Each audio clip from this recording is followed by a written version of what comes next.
If you can't beat them, no. You said if you can't beat them, don't give up. And he's saying if you can't beat them, go back. You forget about them. Yeah. So what do you have to say on that particular? Hello and welcome back to our YouTube channel. I have with me Peter Henry and Offordum Emmanuel. The common phrase, if you can't beat them, join them. If you can't beat them, join them has been in use by some of us. We usually talk about this. We usually say, if you can't beat them, join them. So today we'll be evaluating this phrase to know if it is correct or if it is wrong. And I have Peter Henry and Offordum with me to tell us or to express their opinion on the common phrase, if you can't beat them, join them. I will start by asking the question, what does it mean to say if you can't beat them, join them? Well, in the literal sense, if you can't beat them, you join them. I will simply say that when you cannot convince a particular group of people or an organization or anything approaching you, if you really cannot beat it in terms of argument of your logic, then you just have to succumb to what is being presented before you. So that is what I feel about that phrase. I think basically this phrase emphasizes the need to be in the winning side, regardless of if that winning side is poised towards virtue. So that's my opinion on that. Do you necessarily join a political party or do you necessarily join an organization because you can't beat them? I am of the opinion that before you pick up a side, your goal, the ultimate goal should be towards virtue. Is that side you're picking their orientation tilting towards virtue? But first of all, is this phrase even correct? Is it even correct? If you can't beat them, do you even think it is correct? If it is not correct, where is it faulty? Well, I can't say it is correct or it is wrong. It's just like looking at 9. If 9 is written, the number 9 is written on the floor. It depends on where you are standing. Where you are standing has a lot of role to play on that number written on the ground. Because those on the other side will be seeing 6, and you here you'll be seeing 9. So you don't really know who is correct or who is wrong. So if you throw it to me that whether the phrase is correct or not, I really cannot tell. Okay, what of if you have the same goal with a particular group of people but different methodology, how do you still apply this phrase? If you can't beat them, you join them. Yeah, I've witnessed a lot of situations with clash of interests. We have the same goals, but quite different methodology. It's really, really difficult to decide in such a situation. But I have seen a lot of people who quitted their job, well-paid job, in fact, who even resigned from a better position simply because those they are working with has failed to understand or reason from their point of view on what they really want to do and the methodology they want to apply.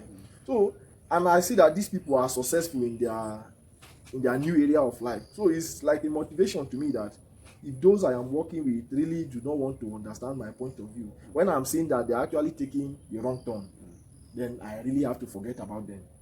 So instead of joining them. So you are trying to say that if you can't beat them, you forget them. Forget about them. I think we're having we're having a reconstruction of the phrase.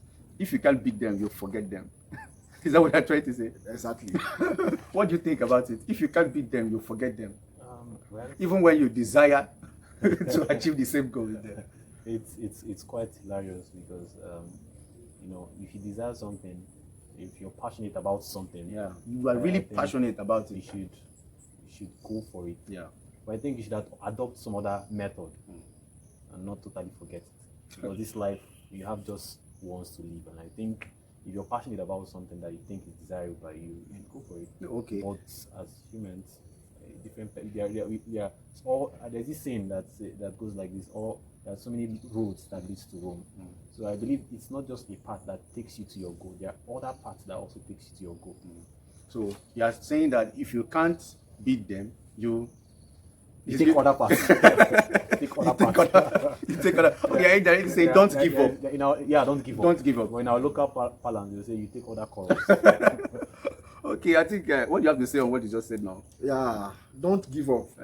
That is, if at all you are left with any other option. Okay.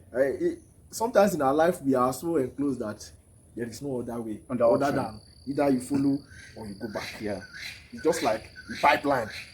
Once there is another way in the pipeline, you know that pipe is not good. It's not good. So it is like that in some aspect of our life and some time in our life, that you really cannot use any other way other than to go straight, like a tunnel, go straight or you go back.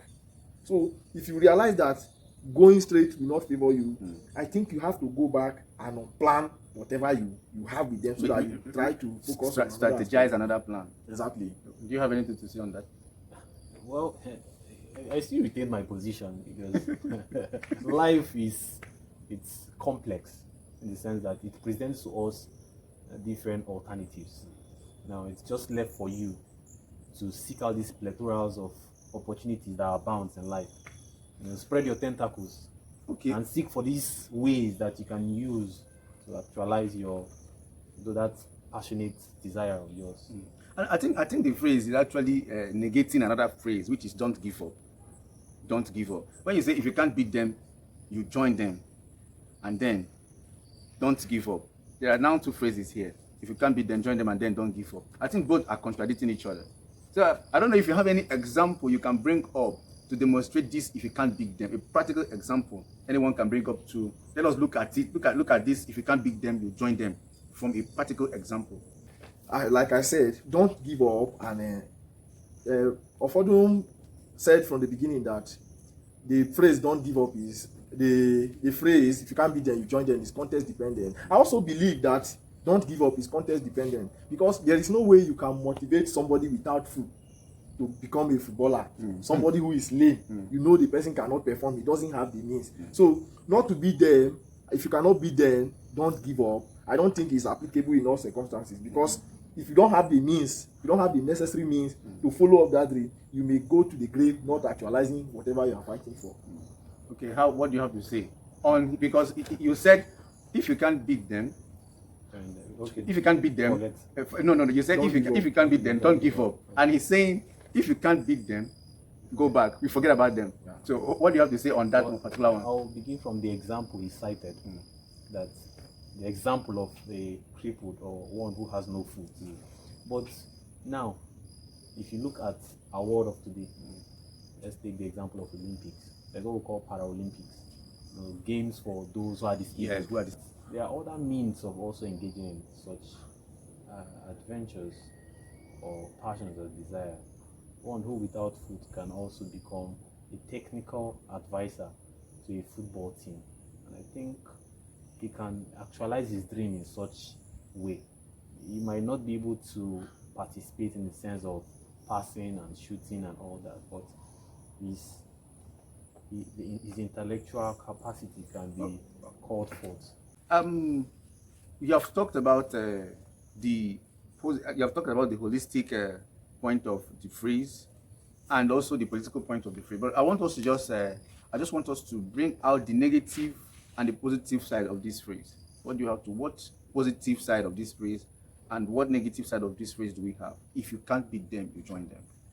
Well, I will start from the negative side of this, because there is nothing that is advantageous and not disadvantageous. Yes, so I'll start from the negative side. You see this phrase, most of the time we think that conventionalism is legalism, or that anything that majority is doing automatically becomes right.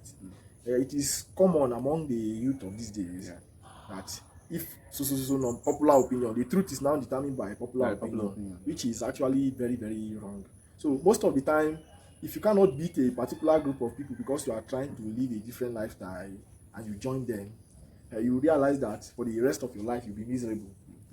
Because you will not be happy. You'll be miserable. Yeah. There are some persons who cannot convince their parents that I want to become a medical doctor, because they force the pressure and everything from their parents for them to become a priest is so hard. And at the end of the day, they become a priest because they are unable to convince their parents that I want to become a medical doctor. And then at the end of the day, they are not happy. They are not happy. This fact is existential, and a lot of persons can testify to that.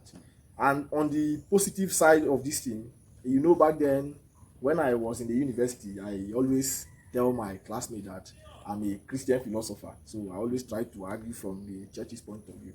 If you look at what the Catholic Church have stated for us, some of them, practically, they are very difficult to adhere to.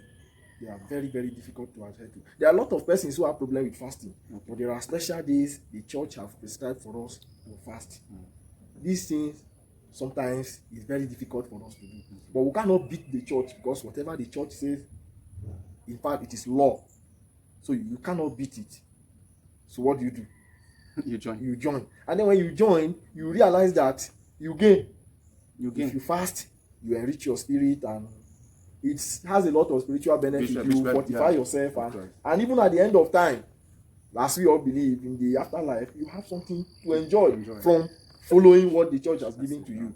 But then, in as much as you are following, you don't have to follow blindly. That is one of the conditions for following. You don't have to follow blindly. Let me just follow because I want to follow. No. You have to follow because, first of all, you really cannot beat it.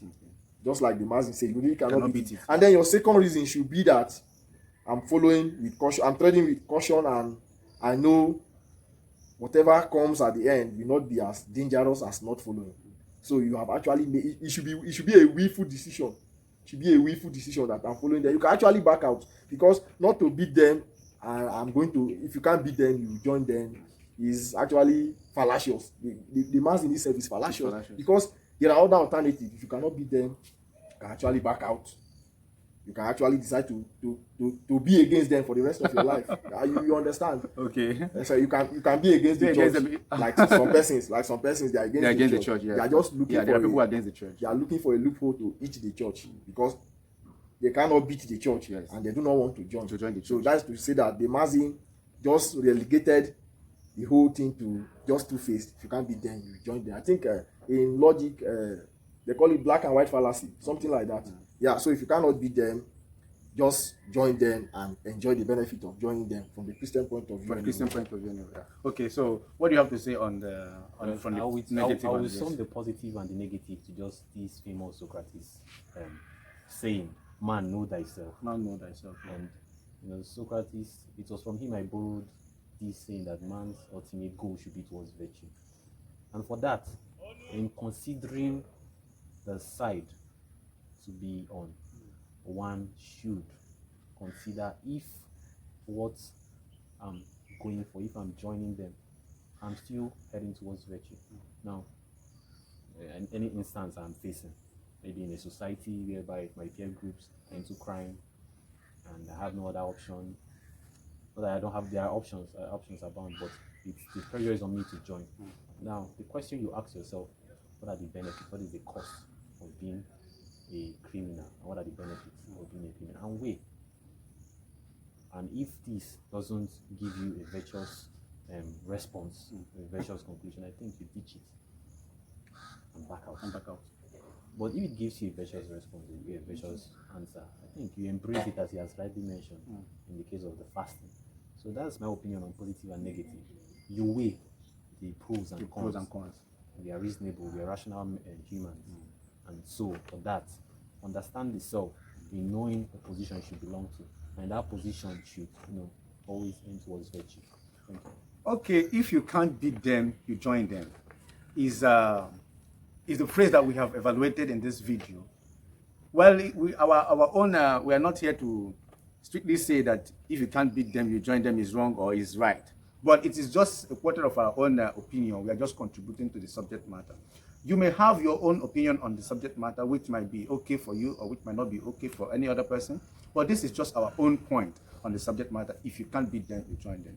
If you have not subscribed to our YouTube channel, please just do so by just clicking on the red subscribe button down below and subscribe to our YouTube channel so that you can be getting our videos once we drop one. Thank you very much.